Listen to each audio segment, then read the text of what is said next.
Hola a todos y bienvenidos a Brumas del Pasado. Hoy en la sección de Pequeña Gran Pantalla, ya saben, esta sección dentro del canal donde hablamos de películas de cine y series de televisión. Bien, pues hoy vamos a hacer un ranking bastante curioso hablando de las películas más largas del cine comercial. Vamos a verlo. Bien, pues les voy a dar 5 segundos para que se suscriban a mi canal. Ya saben que a ustedes solo les cuesta un solo clic, pero a mí me ayudan mucho para seguir haciendo vídeos. Muchas gracias.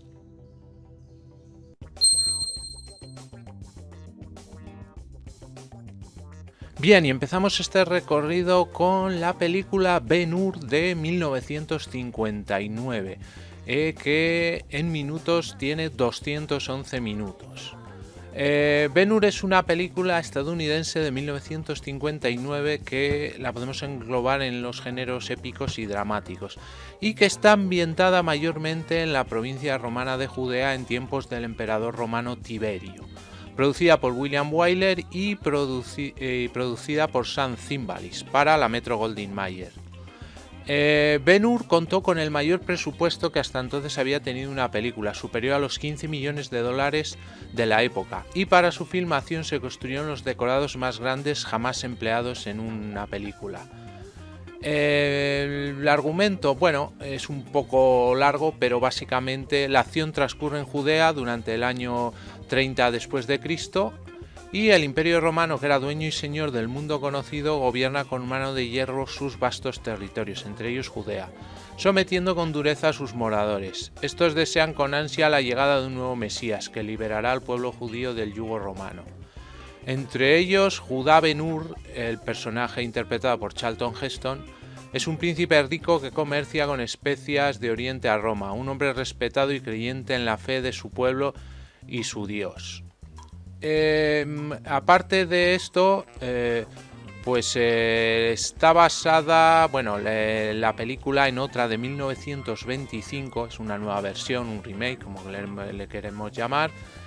Y aparte también hay una novela de 1880 escrita por Lewis Wallace, que se llama igual, se llama Ben-Hur, y tenía 550 páginas. Y el productor contrató a varios guionistas para cortar la historia y escribir el libreto cinematográfico. Es una de las películas que más Oscars ha conseguido porque tiene 11 Oscars, 11 estatuillas de la Academia. Y una de las escenas que más resaltables, si han visto la película, si no se la aconsejo, es la carrera de cuadrigas que hay en el circo romano y que es bastante espectacular para la época, que no había tantos efectos especiales.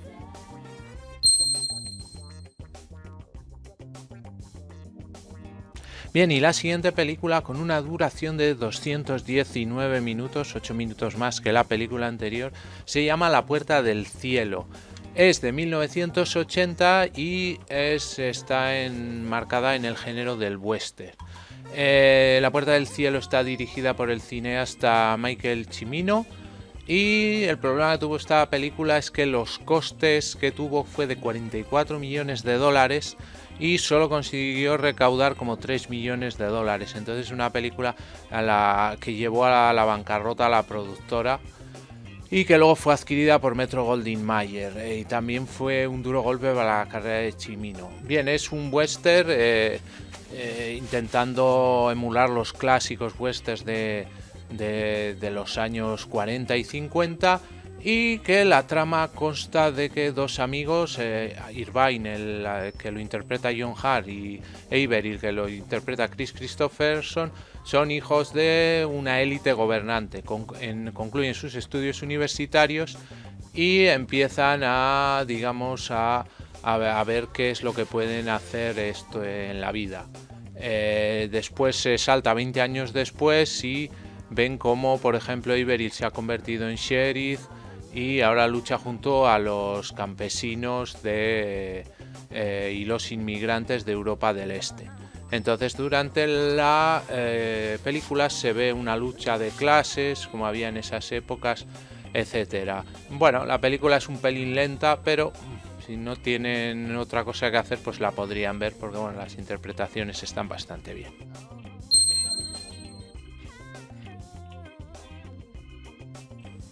Bien, y la siguiente película con una duración de 220 minutos es la famosa Los 10 Mandamientos. Bien, Los 10 Mandamientos, en inglés se tituló The Ten Commandments, es una película de 1956 dirigida y producida por el exitoso director Cecil B. DeMille. Se es filmada en VistaVision, que era, digamos, un formato antes del llamado Technicolor, y por eso se pudo rodar mejor que en blanco y negro. Y fue distribuida por Paramount Pictures. Dramatiza la historia bíblica de la vida de Moisés, un príncipe egipcio, adoptado que se convierte en el líder de su verdadero pueblo, la esclavizada nación hebrea. Y por lo tanto dirige el éxodo al monte Sinaí, donde recibe los 10 mandamientos por parte de Dios. Está rodada en Egipto, en el monte Sinaí y la península de Sinaí. Y es una adaptación de la película muda de 1923 del propio Cecil B. DeMille. Y contó con uno de los sets de filmación más grandes en la historia del cine. Otro dato fue que fue la película más cara realizada en el momento, pero recaudó más de 65 millones de dólares y todavía sigue siendo la sexta película más taquillera de todos los tiempos.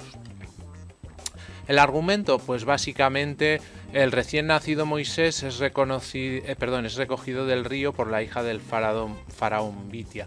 Ella lo adopta y lo cría en la corte real. Cuando Moisés ya es mayor, se gana el aprecio del faraón Set, padre de Nefertari y de Ramsés, lo que disgusta a el futuro Ramsés II. Pero Moisés un día descubre su origen hebreo y conoce a su verdadera familia, lo cual lo lleva a dejar su vida como príncipe y se convierte en esclavo.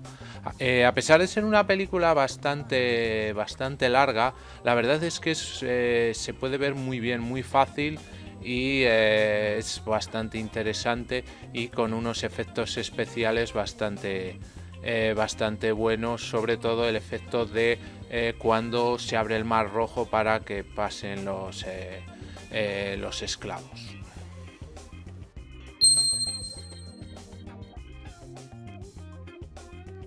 Bien, la siguiente película con una duración de 222 minutos es la película Lawrence de Arabia, una de mis películas de aventuras favoritas, que es la biografía de Lawrence de Arabia, o como se llamaba, Thomas Edward Lawrence.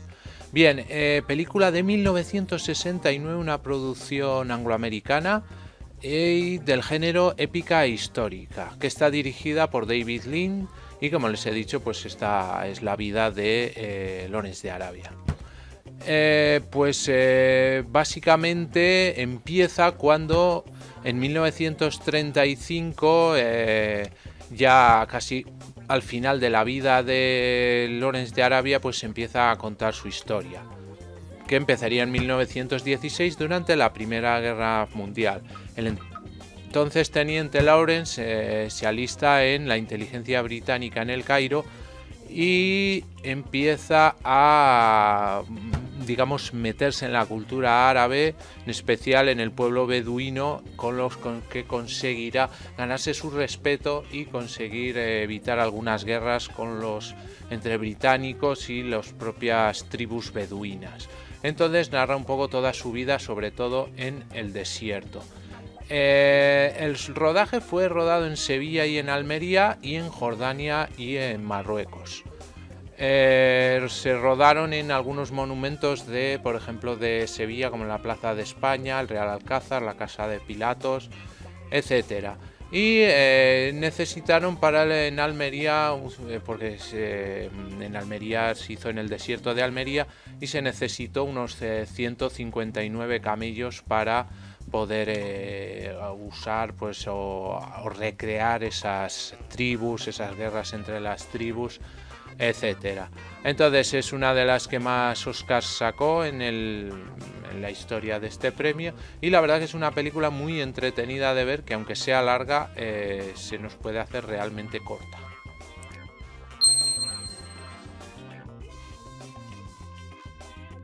Bien, la siguiente película del año 1984 y con una duración de 225 minutos es Érase una vez en América. Bien, Érase una vez en América, que el título original es Once Upon a Time in America, es una coproducción italo-estadounidense del año 1984 dirigida por Sergio Leone. Sergio Leone también ha dirigido algunos westerns modernos, que sobre todo de Clint Eastwood, y así que son bastante famosos. Bien, está protagonizada por Robert De Niro y James Woods. Y es una película no lineal que ocurre en la época de los años 20, en 1932-33 y en 1968. Fue la última película dirigida por Sergio Leone, siendo la tercera parte de la trilogía como Once Upon a Time Trilogy, que se supone que primero iría una película que se llama Érase una vez en el oeste y Agáchate maldito. Y esta película cierra también la llamada trilogía de América. Por su duración se llegó a presentar en las pantallas de cine en dos partes, y la obra grabada se encuentra también en dos partes, aunque en el rodaje no hay intención de hacer un intermedio. Bien, el argumento es un poco complicado, pues porque son tres épocas diferentes que narran una historia. La película comienza cuando Noodles tiene que abandonar Nueva York y se da cuenta desde entonces cómo ha sido su vida, con diferentes escenas retrospectivas desde el año 1920, desde que parte en el gueto judío del Lower East Side de Manhattan, o incluso cuando en una época que sale de prisión, o 35 años después, que es más o menos cuando él deja Nueva York. Esta película, pues bueno, ha tenido diferentes premios y está considerada como una de las películas mejores de la historia, bueno, dependiendo también de quién. Además, es una película, pues en mi opinión, que, bueno, igual sí que habría que hacer algún parón, verla de golpe igual es un poco pesada, porque tiene partes que la verdad son un poco lentas.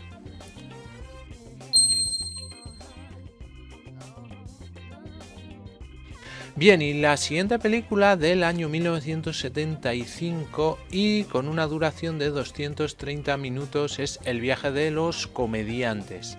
Bien, El viaje de los comediantes es una película griega dirigida por Theo Angelopoulos y que va a narrar la historia, pues eso, de un grupo de actores, de comediantes, entre los años 1939 a 1956. Se ve cómo van recorriendo provincias, ciudades y pueblos, y se va viendo pues la época en la que están, que les coincide en plena Segunda Guerra Mundial, y cómo se adaptan a todo eso para llevar un espectáculo a diferentes pueblos. Bueno, es una película que solo he visto un trocito, entonces tampoco les puedo decir mucho, pero está dentro de las más largas de la historia.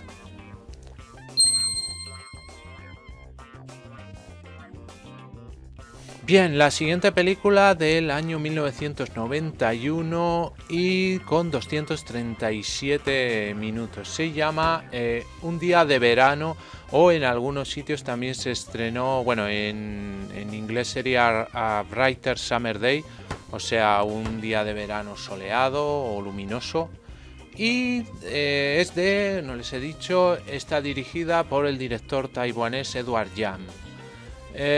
Bueno, básicamente la película narra la historia. Durante la década de los 60, Taiwán estaba dominada por la China imperial, pero siempre estaban sus jóvenes deslumbrados por los poderosos Estados Unidos. Entonces estos jóvenes se organizaban en bandas donde sienten que se reafirma su identidad. Dentro de la película se cuenta la historia de uno de esos jóvenes, un taiwanés egocéntrico con mucho talento y se niega a comprometer sus estándares morales con nadie. Bueno, he visto esta película, pero la verdad que no me gustó demasiado lenta, y bueno, igual si estás dentro de ese país o conoces la cultura de ese país, pues te puede gustar.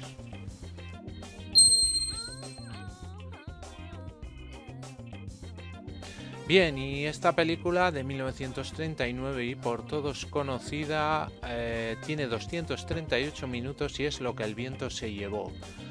Bien, Lo que el viento se llevó es una película estadounidense de géneros épico, histórico y romántico que se rodó en 1939. que fue una adaptación de la novela del mismo nombre que en 1936 publicó Margaret Mitchell. La película estuvo producida por David O. Selznick y dirigida por Victor Fleming. Está situada al sur de Estados Unidos con el telón de fondo de la Guerra de Secesión y la Reconstrucción. La película narra la historia de Scarlett O'Hara, la resuelta hija de los propietarios de una plantación de Georgia. Los protagonistas, como todos saben, son Vivien Leigh en el papel de Scarlett o Escarlata en castellano y Clark Gable como Red Butler. La producción fue difícil desde el principio porque el rodaje se retrasó durante 2 años porque David O. Selznick quería a Clark Gable para el papel de Red Butler y por la búsqueda de la actriz protagonista. O. Selznick llegó a entrevistar a 1.400 mujeres.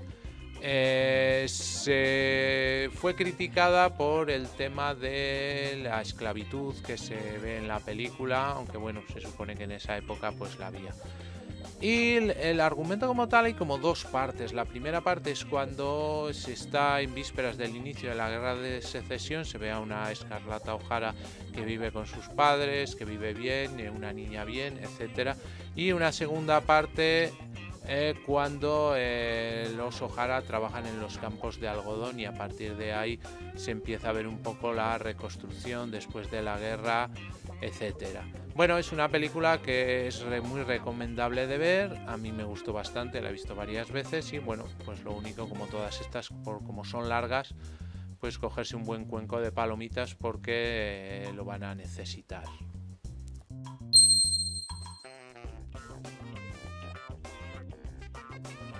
Bien, y la siguiente película, que ya está dentro del top 5 de películas más largas de la historia, es del año 1963 y con una duración de 243 minutos. Es la película Cleopatra. Cleopatra es una coproducción de 1963 dirigida por el afamado director Joseph L. Mankiewicz y que consiguió 4 Oscars. Está protagonizada por Elizabeth Taylor en el papel de Cleopatra y Richard Burton como Marco Antonio. Esta película se hizo muy célebre por su desorbitado coste final y los problemas financieros que causó.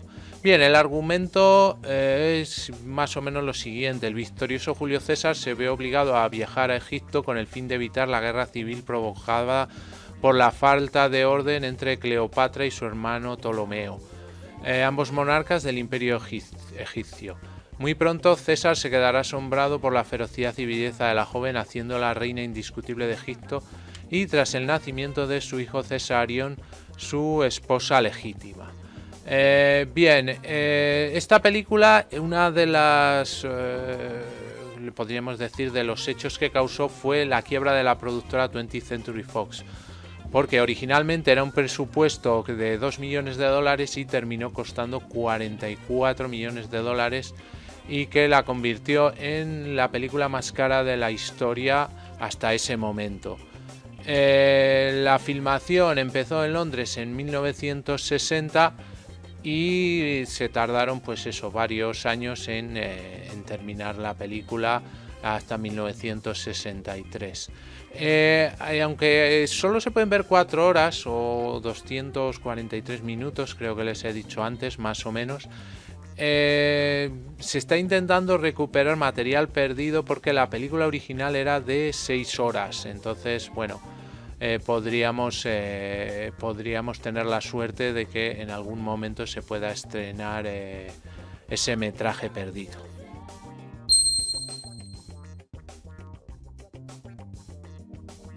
Bien, y la película número 4 más larga de la historia es del año 2010 con una duración de 266 minutos y se llama Misterios de Lisboa. Aparte, es la película más larga de la historia de Portugal. Narra la historia de Pedro da Silva, que es un atormentado huérfano de 14 años que desconoce quiénes fueron sus progenitores. Vive en el internado religioso del padre Dinis. Tras caer enfermo, le es revelada la identidad de su madre, que es fruto de una apasionada relación prohibida. Bien, Misterios de Lisboa está dirigida por el realizador chileno Raúl Ruiz Y bueno, pues narra la historia del huérfano Pedro da Silva en la época del siglo XIX, donde irá viendo una serie de aventuras y viajando por toda Europa para, digamos, seguir una trama de espionaje, pasión, etcétera. Bueno, existen dos versiones, la cinematográfica, que está dividida en dos partes, y la televisiva, que le hicieron como una miniserie de 6 capítulos de 1 hora aproximadamente. Yo la he visto y bueno, la película no les cuento mucho el argumento porque si no se destripa bastante, pero es bastante interesante.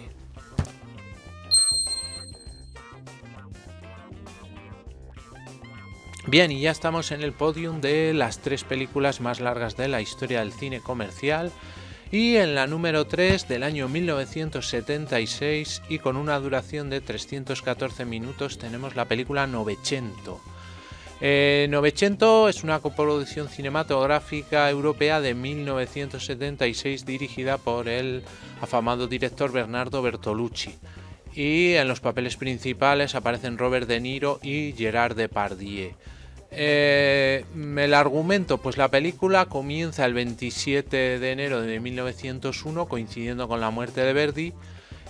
Van a nacer al mismo tiempo en la hacienda Berlinghieri dos niños, Olmo Dalco, que está protagonizado, interpretado mejor dicho por Gerard Depardieu, que es de origen humilde y descendiente de trabajadores de la hacienda, y Alfredo Berlinghieri, que es Robert De Niro, nieto del patrón de dicha hacienda. Aunque las circunstancias del momento les enfrenten durante toda la historia, surgirá entre Olmo y Alfredo una gran amistad. Y a la vez la película narra los acontecimientos de relieve que ocurrieron en Italia en la primera mitad del siglo XX.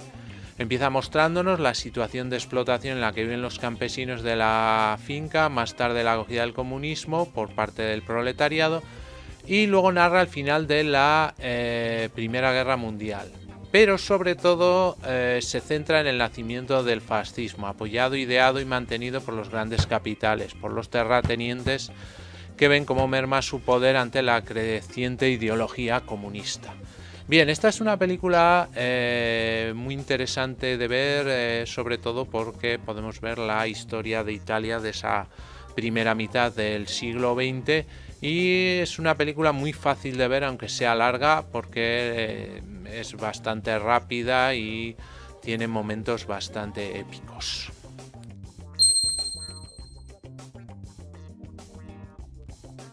Bien, y la medalla de plata de las películas más largas de la historia es del año 2003 con una duración de 366 minutos y se llama La Mejor Juventud. Bien, La Mejor Juventud es una película italiana dirigida por Marco Tullio Giordana y que en un principio se planeó como una miniserie en 4 partes, pero al final acabó siendo una película. Se proyectó en las salas italianas en 2 partes de 3 horas y tuvo bastante éxito. Bien, el argumento es el siguiente. La película nos cuenta la historia de Italia reconstruyendo la historia familiar de 2 hermanos, Matteo y Nicola Carati. 2 jóvenes que descubren que una paciente, Giorgia, de un psiquiátrico recibe descargas eléctricas. Los 2 deciden posponer un viaje a Cabo Norte para sacarla de allí, pero la policía encuentra a la joven fugada. Matteo a partir de entonces necesitará vivir bajo reglas firmes que impidan que se cometan estos abusos, mientras que Nicola intentará cambiar la Italia de entonces transformando las normas de convivencia. De ahí que Matteo se convierta en policía y Nicola en un médico psiquiatra que denuncie las irregularidades cometidas por algunos centros mentales, mientras que él intenta aplicar nuevas técnicas innovadoras para recuperar a los enfermos. Bien, es una película o serie, como les he dicho, porque parece más eso, que es bastante interesante. Igual le sobra algún tiempo porque hay algunos trozos que no aportan nada, pero en principio se podría ver.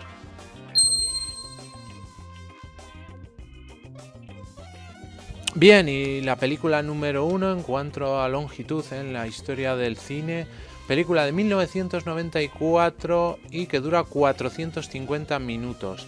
Se llama Satan Tango, o bueno, no sé si se pronuncia así, y es una película húngara dirigida por Béla Tarth, que se terminó en 1994 y está filmada en blanco y negro, y como les he dicho es muy larga, tiene 7 horas y 12 minutos. Se basó en la novela homónima del húngaro László Krasna-Orkai, y que es un escritor que este director suele llevar algunas de sus obras al cine. Bien, el argumento narra el fracaso y posterior abandono de una granja colectiva de la Hungría de finales del régimen comunista. Algunos de los trabajadores de la granja planean robar el dinero ganado en el último año y escapar, pero cambian de decisión al escuchar noticias sobre la llegada de Irimias, antiguo compañero al que creían muerto. La gran parte del argumento se centra en el impacto y las consecuencias del retorno de Irimias a través de múltiples puntos de vista, y se ve cómo los campesinos deben hacer frente no solo a los proyectos de su compañero, sino a los que tiene cada uno por su cuenta.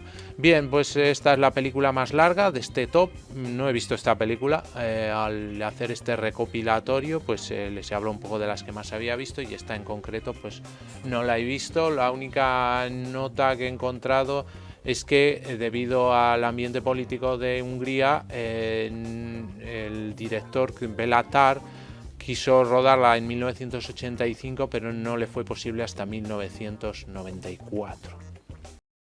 Bien, pues hasta aquí el vídeo de hoy. Espero que les haya gustado, que les haya sido útil, interesante. Y antes de terminar, vamos a hacer un pequeño recorrido por todos los canales creados por EBM Informática, y así, si alguna temática de alguno de ellos les interesa, pues pueden acceder a ellos fácilmente. Bien, el primero y el canal más grande es el canal de EBM Informática, donde tenemos tutoriales de todo tipo de actividades del mundo de la informática. Tenemos cursos completos como de Word, Excel, Access, Photoshop, trucos y diversas explicaciones de aplicaciones normalmente de PC que les pueden ser muy interesantes.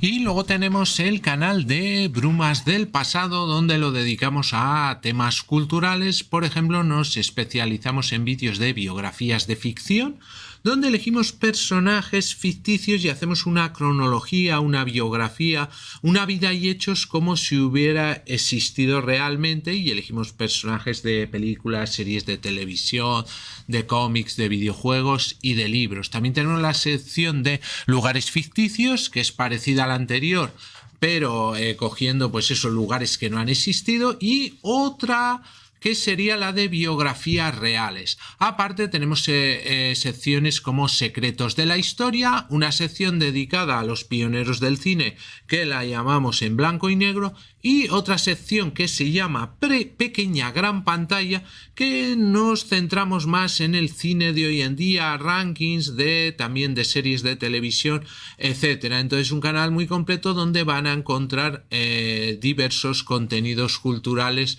muy interesantes.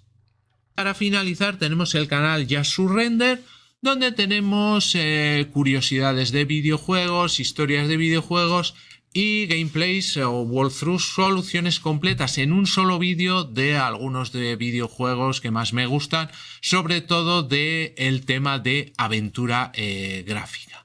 Pues muy bien, muchas gracias y hasta el próximo vídeo.